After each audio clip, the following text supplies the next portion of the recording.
बिस्मिल्लाहिर्रहमानिर्रहीम। अस्सलाम वालेकुम नाज़रीन, आप यूट्यूब चैनल देख रहे हैं। मैं इमरान ख़ान हूँ।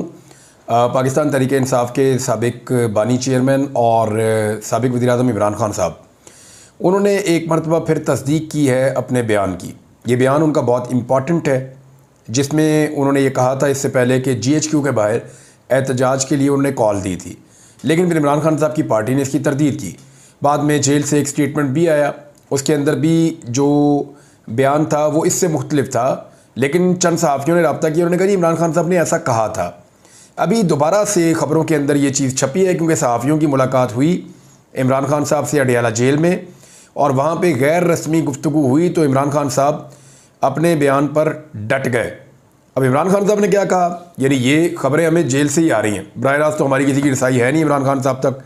तो या तो उनकी पार्टी स्टेटमेंट देती है, पार्टी कहती है जी नहीं कहा। अब इमरान खान साहब से दोबारा सहाफ़ी मिले, उन्होंने कहा जी मैंने कहा है, वो डट गए। उन्होंने वजाहत करते हुए कहा कि GHQ के बाहर पुरअमन एहतजाज की कॉल मैंने दी थी। उन्होंने कहा कि GHQ के बाहर मुजाहरे को मेरा जो बयान था उसको ऐसे पेश किया गया जैसे मैंने 9 मई वाक़यात का एतराफ़ जुर्म कर लिया हो। GHQ के बाहर पुरअमन एहतजाज से मुताल्लिक मैंने 3 वीलॉग्स भी किए, जबकि 12 मरतबा पुलिस तफ्तीश में भी GHQ के बाहर पुरअमन एहतजाज का कह चुका हूँ। इमरान खान ने कहा कि 14 मार्च को मेरे घर पर हमला किया गया, 18 मार्च को जुडिशल कम्प्लेक्स के बाहर मुझे कत्ल करने का प्लान था, जिसके मेरे पास सबूत मौजूद है। मैंने पार्टी को कहा था कि अगर फ़ौज और रेंजर्स मुझे गिरफ़्तार करें तो आपने GHQ और कंटोनमेंट के बाहर जाकर पुरअमन एहतजाज करना है। इस पर सहाफ़ी ने सवाल किया कि आपने पुरअमन एहतजाज की कॉल दी, मगर 9 मई को पुरअमन मुज़ाहरा नहीं हुआ, बल्कि तोड़ फोड़ और जलाओ घेराव हुआ था। इस सवाल का जवाब देते हुए इमरान खान ने कहा कि एहतजाज पुरअमन इसलिए नहीं हुआ कि इनका पहले से ये प्लान था कि CCTV फुटेज इसलिए सामने नहीं ला रहे क्योंकि हमारे लोग CCTV फुटेज में मौजूद नहीं है, और हमारी बेगुनाही भी उसी से साबित हो जाएगी, क्योंकि फुटेज में तो किसी और के चेहरे हैं। इमरान खान ने कहा कि जहाँ से मसला होता है वहीं एहतजाज होता है। तो ये ओन कर रहे हैं कि उन्होंने GHQ के बाहर एहतजाज करने के लिए लोगों को भेजा, लेकिन इमरान खान साहब का कहना है कि पुरअमन एहतजाज के लिए भेजा था, और ये जो बदअमनी हुई है उसके लिए वो अपने आप को या अपने लोगों को ज़िम्मेदार नहीं समझते। वो ये कह रहे हैं कि CCTV फुटेज मुहैया की जाए, जिससे पता चल जाएगा कि एक्चुअली वहाँ पे हालात किसने ख़राब किए और लॉ एंड ऑर्डर की जो सिचुएशन बनी वो किसकी वजह से बनी। उन्होंने कहा कि मैं खुद रेंजर के ख़िलाफ़ केस कर रहा हूँ कि किस तरह साबिक़ वज़ीर-ए-आज़म को हाई कोर्ट के अहाते से अगवा किया गया, किसने रेंजर्स को ऑर्डर दिया था कि मुझे गिरफ़्तार करें, किसने पार्टी चेयरमैन को डंडे मारने का हुक्म दिया था। देखिए ये बड़ा सीरियस इशू हो जाएगा। इसकी वजह यह है कि इमरान खान साहब साबिक़ वज़ीर-ए-आज़म भी हैं, उनको जिस तरह से इस्लामाबाद हाई कोर्ट के अहाते से गिरफ़्तार किया गया उसे सुप्रीम कोर्ट ऑफ पाकिस्तान ने गैर कानूनी गिरफ़्तारी करार दिया था। अब वहाँ पर रेंजर्स को इस्तेमाल किया गया था, तो इमरान खान साहब कह रहे हैं कि ये तो मैं पार्टी बनूंगा और मैं केस करूँगा रेंजर्स के ऊपर, उनके खिलाफ़, कि मुझे कैसे डंडे मारे। साबिक़ वज़ीर-ए-आज़म भी हैं। उन्होंने कहा कि हुकूमत ने सोशल मीडिया पर क्रैकडाउन का आगाज़ कर दिया है, और रऊफ़ हसन साहब जो 70 साल से ज़ायद के कैंसर से मुतासिरा शख्स हैं, उनको भी गिरफ़्तार कर लिया है। सोशल मीडिया के मामले पर वो तफ्तीश करेंगे, जो खुद NRO 2 और फार्म 47 से हुकूमत में आए हैं। उनकी कोशिश है कि किसी तरह फ़ौज और तहरीक-ए-इंसाफ़ के दरमियान तसादुम हो। अगर मामले की शफाफ तफ्तीश करनी है तो फिर जुडिशल कमीशन बनाया जाए। इमरान खान ने कहा कि हुकूमत को PTI का खौफ है, वो चाहते हैं कि तहरीक-ए-इंसाफ़ को फ़ौज के ज़रिए ख़त्म किया जाए। हालिया बजट के बाद हुकूमत की साख ख़त्म हो चुकी है। खुदा का वास्ता है आवाम की आवाज़ को डिजिटल दहशतगर्दी से ना जोड़ें। किसी भी इदारे पर तनकीद नहीं होगी तो इदारा तबाह हो जाएगा। अच्छा, इमरान खान साहब ने कहा कि आपने अपने दौरे हुकूमत में सहाफ़ी ने सवाल पूछा, कानून साजी करवा कर फ़ौज के खिलाफ बात करने पर सज़ाएँ मुकर्रर की थी। इस पर इमरान खान ने जवाब दिया कि तनकीद और तज़हीक में फ़र्क होता है। हमारे दौर में कोई सहाफ़ी मुल्क छोड़ कर गया ना कत्ल किया गया। इनसे बेहतर तो परवेज़ मुशर्रफ का लिबरल दौर था। फिर सवाल किया, इसका मतलब है कि कौमी सलामती के इदारे पर भी खुलेआम तनकीद की जाए। इमरान खान ने जवाब देते हुए कहा कि कौमी सलामती का इदारा हो या कोई और इदारा, हर इदारे पर तनकीद होनी चाहिए। इन जजेस की सोशल मीडिया पर तारीफ़ें हो रही हैं जिन्होंने हमारे हक़ में फ़ैसला दिया। इमरान खान ने कहा कि पाक फ़ौज नून लीग या पीपल्स पार्टी की नहीं बल्कि पाकिस्तान की फ़ौज है। फ़ौज अगर फार्म 47 की हुकूमत के साथ खड़ी होगी तो इसकी साख मुतासर होगी। फ़ौज का फार्म 47 वालों के साथ खड़ा होना मुल्क, मईशत और जमहूरियत के लिए नुकसानदेह है। एक और सवाल के जवाब में इमरान खान ने कहा कि हमारे साथ जो कुछ भी हुआ और हो रहा है उसके पीछे एस्टेब्लिशमेंट है। जिस तरह इलेक्शन में हमारा रास्ता रोका गया, ये एस्टेब्लिशमेंट के बगैर नहीं हो सकता। नवाज शरीफ पर करप्शन के इतने केसेस थे, सबके सब यकदम खत्म हो गए। एक और सवाल के जवाब में इमरान खान ने कहा कि हमने मुज़ाकरात पहले भी किए हैं लेकिन इसका कोई नतीजा नहीं निकला। ये हमारे साथ जो कुछ भी कर रहे हैं इसका नुकसान हमें नहीं, हमारी जमात को फायदा हो रहा है। जमात इस्लामी ने महंगाई और बिजली के बिलों के खिलाफ धरना देकर ज़बरदस्त काम किया है और मैं जमात इस्लामी के मौक़िफ़ की तायीद करता हूँ। हमें इस्लामाबाद में जलसे की इजाज़त नहीं मिली, हमारे कारकुनान को गिरफ्तार किया जाता है। इस्लामाबाद में इजाज़त ना मिलने पर फैसला किया है 5 अगस्त को सवाबी में बड़ा पावर शो करेंगे और 5 अगस्त को केपी के और पंजाब के बॉर्डर पर जलसा करेंगे जिसमें मुल्क भर से कारकुनान शिरकत करेंगे। सवाबी में जलसे का फैसला इसलिए किया कि मुल्की हालात का तकाजा है कि कोई इंतशार ना हो और अगर किसी पार्टी के पास अवामी पावर है तो सवाबी में जलसा करके दिखाए। ये पाकिस्तान तहरीक इंसाफ के लिए एक बहुत बड़ा चैलेंज है, इम्पॉर्टेंट है, जो सवाबी में पाकिस्तान तहरीक इंसाफ जलसा करने जा रही है, क्योंकि ये पंजाब और खैबर पख्तूनख्वा का बॉर्डर है। और क्या पंजाब से काफ़िलों को आने दिया जाएगा? क्या इस्लामाबाद और रावलपिंडी के लोग जो हैं उनको ट्रैवल करने दिया जाएगा टूवर्ड्स खैबर पख्तूनख्वा और वो पहुंचेंगे सवाबी में और जाकर जलसा करेंगे और खैबर पख्तूनख्वा तो पूरा का पूरा सवाबी में आएगा? तो क्या मुमकिन है इमरान खान साहब की गैर मौजूदगी में सवाबी की तारीख का सबसे बड़ा जलसा हो जाए? इसके लिए 5 अगस्त तक के लिए वेट करना पड़ेगा। लेकिन उससे पहले पाकिस्तान तहरीक इंसाफ ने कुछ रैलियां निकालने का और इस जलसे के लिए एक मोमेंटम बनाने का फ़ैसला किया है और सोशल मीडिया पे और मीडिया के ऊपर एक बड़ी कंपेन शुरू करने जा रहे हैं पाकिस्तान तहरीक इंसाफ के लोग जिनसे मेरी बात हुई, और वो 5 अगस्त के जलसे को तारीख का सबसे बड़ा जलसा बनाना चाहते हैं, क्योंकि इस दिन इमरान खान साहब जो इस वक्त पाकिस्तान के सबसे मकबूल लीडर हैं उन्हें गिरफ़्तार किया गया था और उसके बाद से लेकर अब तक पाकिस्तान के जो सियासी हालात हैं वो संभल नहीं पा रहे। अच्छा, इमरान खान साहब जो तस्दीक करते हैं ना कि GHQ के बाहर एहतजाज की कॉल मैंने दी थी, इसका एक बहुत बारीक मतलब भी है। ये वाला क्लिप छोटा सा आप संभाल के रखिएगा। ये बारीक मतलब अगर मैं अभी बताऊंगा तो बड़ा रोला पड़ जाएगा। वक्त आएगा इस बारीक मतलब का आपको पता चलेगा और कुछ लोग जो बहुत बारीक वारदात डालते हैं उनको शायद समझ आ भी गई है कि इमरान खान साहब का ये स्टेटमेंट दोबारा देना और इसके ऊपर डट जाना, इसका एक्चुअल मतलब क्या है और इससे किस किस्म की प्रॉब्लम किसके लिए क्रिएट हो जाएगी, ये आने वाले दिनों में आपको पता चलेगा। एक बड़ी अजीब चीज़ मैं आपको बताता हूँ कि जो जलसा करने से इस्लामाबाद में मना किया गया पाकिस्तान तहरीक इंसाफ को, उसकी वजूहात सामने आई हैं और वजूहात आप देखेंगे आप हैरान रह जाएंगे। यानी डिप्टी कमिश्नर इस्लामाबाद ने वजूहात बताई हैं और ये भी लिखिए कि इस्लामाबाद में 60 से ज़्यादा सफारत खाने, आलमी इदारों के दफातर हैं, डिप्लोमेट और फॉरनर्स मुख्तलिफ सेक्टर्स में रहते हैं, रोज़ाना नकलो हरकत करते हैं। शहर में एहतजाज और रैलियां गैर मुल्कियों की नकलो हरकत को मुतासिर करेंगे। इसके अलावा रोज़ाना 5 लाख लोग इस्लामाबाद में मुलाजमत या तालीम की गर्ज से सफ़र करते हैं और एहतजाज उन्हें उनके बुनियादी हक से महरूम कर देगा। एहतजाज की इजाज़त नहीं दी जा सकती। ये जो लेटर है ना, ये संभाल के रखना चाहिए पाकिस्तान तहरीक इंसाफ को, और अगर कभी उनकी हुकूमत आई तो इस लेटर की बुनियाद के ऊपर वो किसी को भी इस्लामाबाद में दाखिल होने से हमेशा के लिए रोक सकते हैं। यानी तहरीक लब्बैक आए, जलसा करे, धरना दे, कोई मसला ही नहीं किसी को। जमात इस्लामी का धरना हो रहा है, कोई मसला ही नहीं किसी को। तो पाकिस्तान तहरीक इंसाफ का जब भी कभी एहतजाज या कोई वो जलसे या जुलूस की कॉल करें तो उसी वक्त इस तरह की सिचुएशन बन जाती है इस मुल्क के अंदर के पता नहीं सारे मसाइल वहीं से जन्म ले रहे हैं।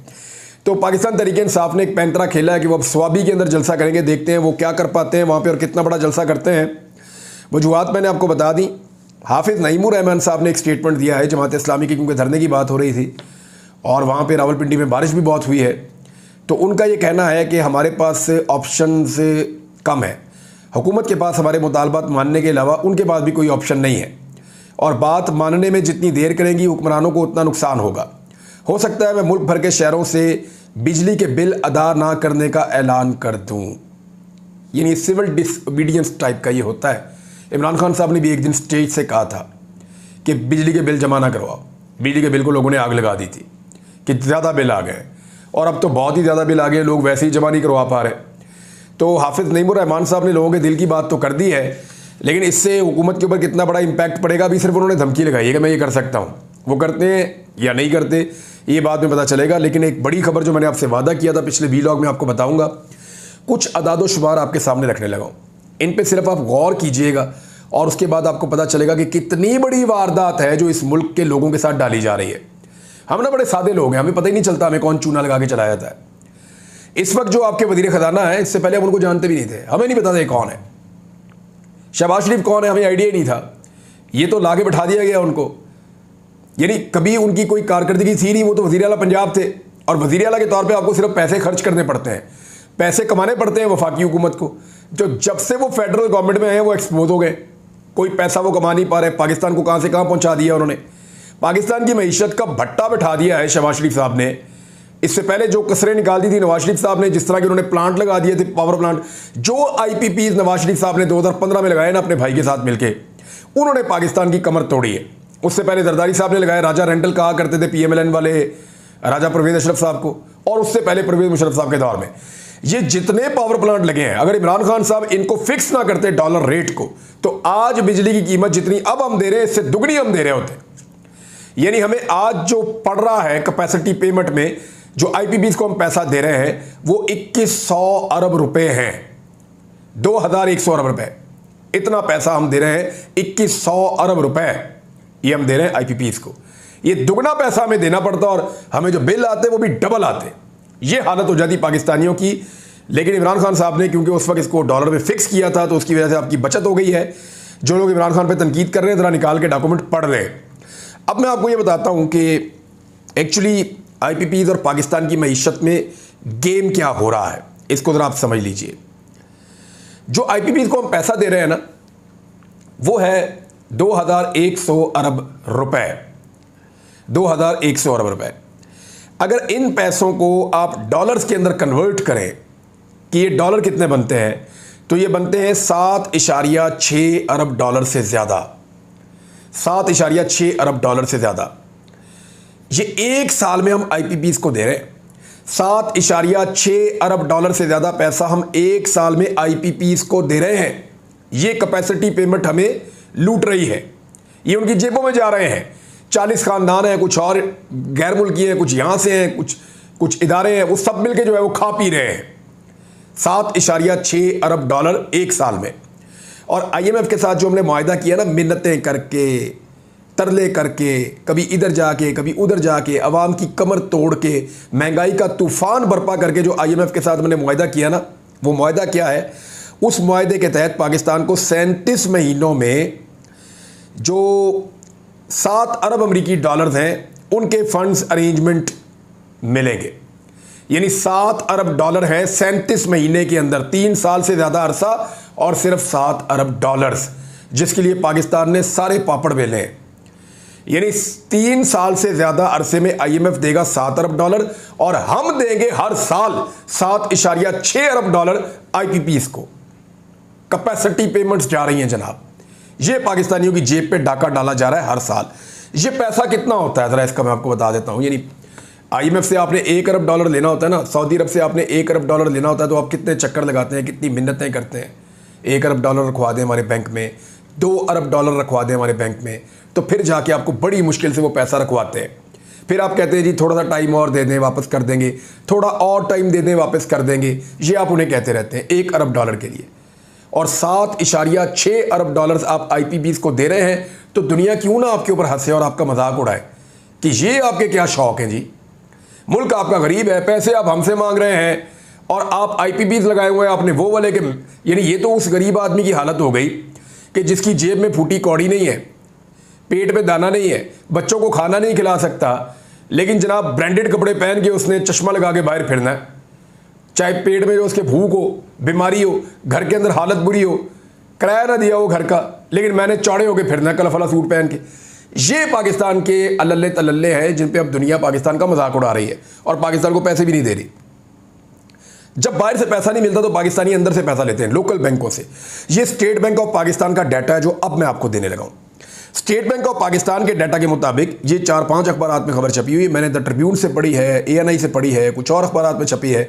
दुनिया हैरान हो कि ये खबर छाप रही है, और खबर ये बता रही है कि पाकिस्तान ने 45 दिन के अंदर, 1.5 माह के अंदर लोकल बैंकों से, स्टेट बैंक की रिपोर्ट के मुताबिक 3,231 अरब रुपए कर्जा लिया है। लोकल बैंकों से 3,231 अरब रुपए। इसको अगर आप रोज़ाना की बुनियाद पे लगाएं ना, तो ये रोज़ाना की बुनियाद पे बनता है 71.8 अरब रुपए। यानी हम रोज़ाना तकरीबन 72 अरब रुपए का कर्जा ले रहे हैं रोज़ाना 72 अरब रुपए का हम कर्जा ले रहे हैं। ये जो रोज़ाना हम 72 अरब रुपए का कर्जा ले रहे हैं, ये पैसा जा कहाँ रहा है? बड़ा सवाल ये है। अगर इसी रफ्तार से हम कर्जा लेते रहे ना, तो एक साल के अंदर जो हम कर्जा लेंगे ना, वो बन जाएगा 26,207 अरब रुपए। और अगर इनको हम डॉलर्स के अंदर कन्वर्ट करेंगे तो ये 94 अरब डॉलर्स बनेंगे। IMF से आप 7 अरब डॉलर्स के लिए मिन्नतें कर रहे हैं कि 3 साल में आपको मिले, और जिस हिसाब से आप लोकल बैंकों से कर्जा ले रहे हैं, इसी 45 दिनों के हिसाब से अगर आपने 365 दिन कर्जा ले लिया तो आप 94 अरब डॉलर से ज्यादा पैसा पाकिस्तान के अंदर ले चुके होंगे। यानी अब तक जो पैसा लिया है वो 11.6 अरब डॉलर्स लिया है, 11.6 बिलियन डॉलर 45 दिन के अंदर लोकल बैंकों से ले लिया है। IMF देगा आपको 37 महीनों के अंदर 7 अरब डॉलर, और आपने लोकल बैंकों से लिया है सिर्फ और सिर्फ 45 दिन यानी 1.5 महीने में 11.6 अरब डॉलर। और इस हिसाब से आप एक साल में ले लेंगे 94 अरब डॉलर। यह है जी पाकिस्तान के अंदर। अगर इस तरह आप कर्जा लेंगे तो पाकिस्तान का कर्जा चुकाएगा कौन? बेड़ा गर्क इकॉनमी का हो रहा है, और यह पैसा कहां जा रहा है इसका किसी के पास कोई जवाब नहीं है। और जब कोई इसका जवाब मांगता है उसको धमकी आती है, जब कोई इसका जवाब मांगता है उसके ऊपर सख्ती की जाती है, जब कोई इसका जवाब मांगता है या इसका डाटा देता है उसके लिए प्रॉब्लम क्रिएट हो जाती है। ये डाटा मैं इतना आसान करके आपके सामने लाया हूँ, कोशिश करूँगा मज़ीद आसानी के साथ आपको मईशत की ये सूरत हाल मैं समझा पाऊँ। अब तक के लिए इतना ही। अपना ख्याल रखिएगा, अपने चैनल का भी। अल्लाह हाफ़िज़।